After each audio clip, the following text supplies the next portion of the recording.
Twip, salut. Aujourd'hui pour cette vidéo, on va parler comics, on va parler coup de cœur, on va parler animaux, on va parler frustration aussi, euh, parce qu'on va parler en fait d'un comics qui a été publié chez Image Comics aux États-Unis et traduit chez nous chez Vent d'Ouest et qui a tragiquement pas connu de fin. Voilà. C'est une histoire qui a été créée par Frank Cho. Pour certains d'entre vous qui l'auront peut-être reconnu, on va parler de Liberty Meadows, Psychopark, traduit chez nous. Alors, pourquoi je veux parler de ce comics dont on n'a plus la fin et qui est paru déjà il y a un sacré bout de temps. Tout simplement parce qu'en fait, dans les années 2000, dessinant pour me faire plaisir, j'avais dans l'envie de raconter des petites histoires et voulant allier l'économique au productif, je suis tombé en fait sur cette histoire. Donc c'est l'histoire de Frank. Alors Frank, c'est ce gringalet là, qui va intégrer un refuge d'animaux euh, traumatisés et dont il faut prendre grand soin, qui s'appelle donc Liberty Meadows. Il y a Brandy, la deuxième vétérinaire dont il tombe amoureux, et une pléthore de personnages très hauts en couleur. On va avoir Truman et Oscar. Nous allons avoir Ralph, l'ours nain de cirque. On va avoir Dean, le cochon misogyne phallocrate comme c'est pas permis. Et nous avons aussi une grenouille nommée Leslie, qui est mon personnage préféré. Où est-ce que je vais pouvoir vous le trouver? Voilà, la grenouille Leslie. Alors, dans cette version-là, donc édité chez Vent d'Ouest, nous avons connu 3, 4, 5. On a connu 6 tomes. Je vais vous les montrer rapidement. Donc le tome 1, voilà, vous l'avez vu. Hop. Petit clin d'œil au Yellow Submarine des Beatles. Numéro 2.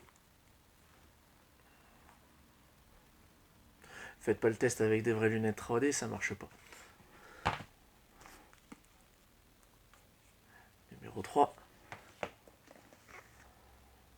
Numéro 4.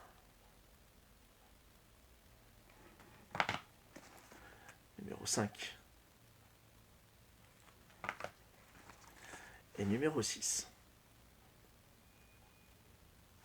Et à la fin du numéro 6, si je ne dis pas de bêtises, on est un peu dans... oui, on est dans un petit cliffhanger. Petit spoiler, voilà, il y a un smack. On se dit super, les choses ont évolué, ça va progresser. Et ben non, parce que le tome 7 ne verra jamais le jour. Alors je m'excuse par avance si je pars dans tous les sens. Merci de votre indulgence, hein. Ce n'est pas du tout scripté, c'est fait à l'arrache, hein. C'est fait avec le cœur comme on dit.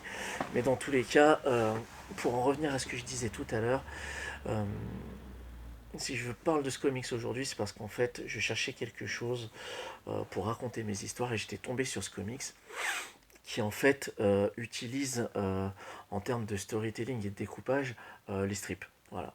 C'est des petites bandes de strips, donc je vais reprendre le tome 1 pour que ça vous parle un peu mieux.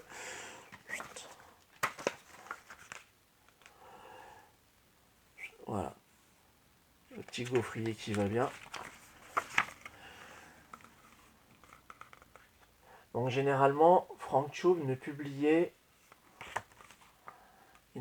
en fait que ça. Voilà. Alors je sais pas quel était le rythme de parution, mais je crois savoir que c'était pour un journal déjà dans tous les cas, parce que les comic strips sont assez répandus chez nos amis anglo-saxons. Et ce mec-là, en fait, en lisant son album, je me suis rendu compte qu'il était capable de faire un fil conducteur et d'étoffer son univers gag après gag. Et c'était cool. Et c'était super cool. Euh, du coup, quand j'ai vu ça, je me suis dit c'est super, je vais faire mon propre, je vais faire mes propres petits Mickey, mes propres petites gribouilles. Et du coup, j'ai créé La Meute de Xavier, qui est un webcomics que j'ai diffusé sur le web de 2001 à 2004, je crois, quelque chose comme ça. C'est tellement loin déjà. Avec une parution quotidienne. Parce que j'aimais bien me faire des petits challenges.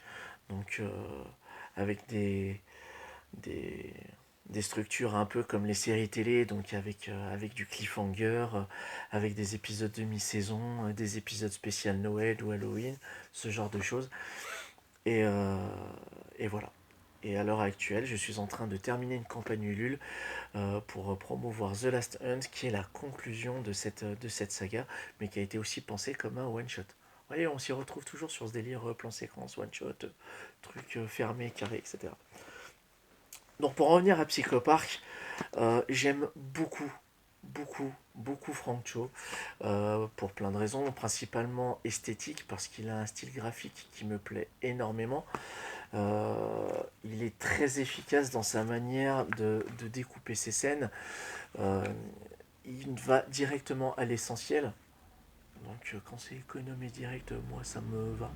Même si j'aime bien les planches beaucoup plus chiadées comme du Bernie Wrightson ou du Marc Bagley, du Humberto Ramos et autres. Voilà, petite planche. Donc, nous avions eu ces 6 tomes parus en français, mais le souci c'est qu'on n'avait pas la fin. Et en creusant un peu plus, je suis tombé sur des fascicules VO. Et les fascicules VO, déjà, vous allez voir tout de suite, voilà, on est sur du un poil plus grand.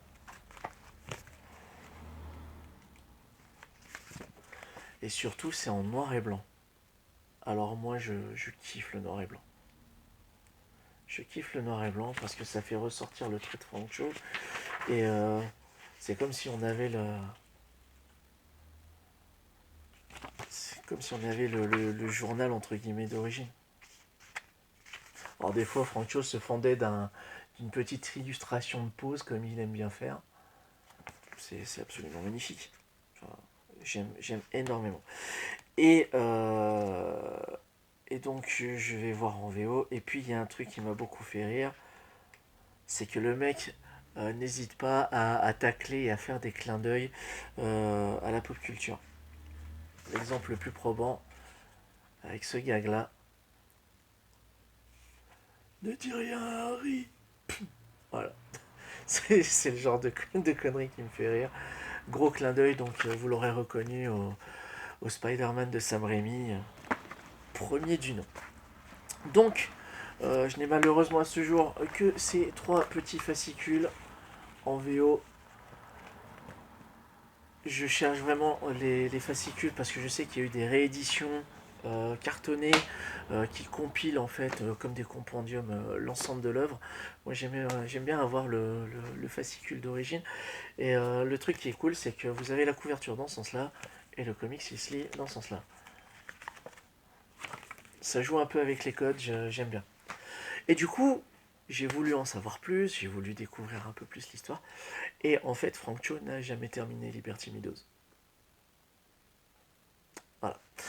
Tristesse, hein. Tristesse parce que les épisodes en VO que j'ai pu lire continuaient à développer la romance entre Brandy, la vétérinaire pulpeuse, sensible et super badass par moment aussi, et Frank, le grand timide au grand cœur.